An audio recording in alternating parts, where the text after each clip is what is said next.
Hey everybody, Pocket Doc here with another tourniquet application episode.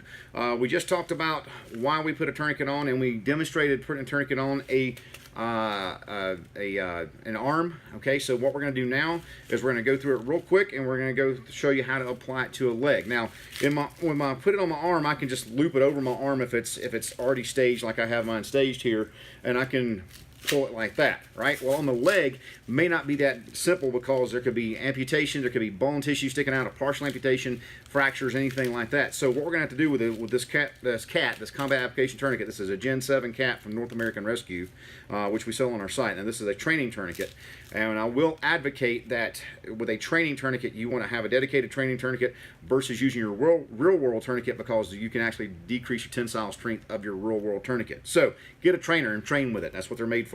All right, so I'm gonna have to undo this all the way. I'm gonna back up a little bit so you can actually see what I'm talking about here.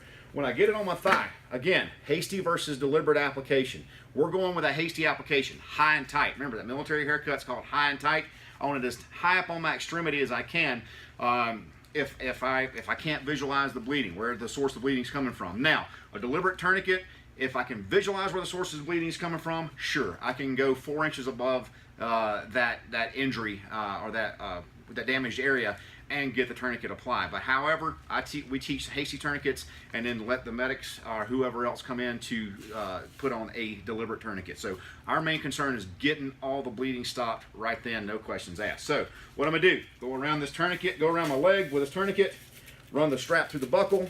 Again, tighten it down as hard as you can, because you can try to get near occlusion on that first pull. Get all the slack out. That means less time I spend spinning this windlass, and that means less time they spend bleeding. And remember, blood belongs in the body. It's science, right? So I'm gonna turn this windlass until everything is stopped, lock it in place in that windlass retention clip, and then I'm going to put that windlass retention strap over to secure everything in place, write the time on there so that I can annotate that for the rescuers and let them know where it is, when it was applied, because they're going to want to know that when they get to a hospital. Now, a tourniquet is going to be your best key to stopping massive life-threatening hemorrhage in an extremity, in a quick or austere environment, in an unsafe or a hostile situation. Get that tourniquet on, get the tourniquet applied as quickly and as tightly as possible until all the bleeding is stopped.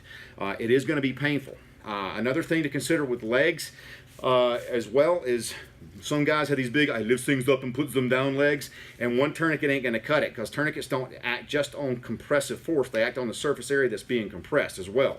So I may need an additional tourniquet. If I need an additional tourniquet, I'm going to place that additional tourniquet right above it or right below it, just wherever you've got the room, but you're going to put everything side by side. Don't have any gaps in material, anything, any excess, any tissue sticking out from there. Get them as close as you can together, and again, tighten that second tourniquet down until all bleeding has completely stopped.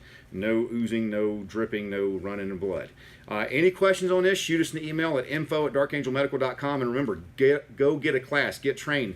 I can't emphasize that enough. And more than anything, stay safe.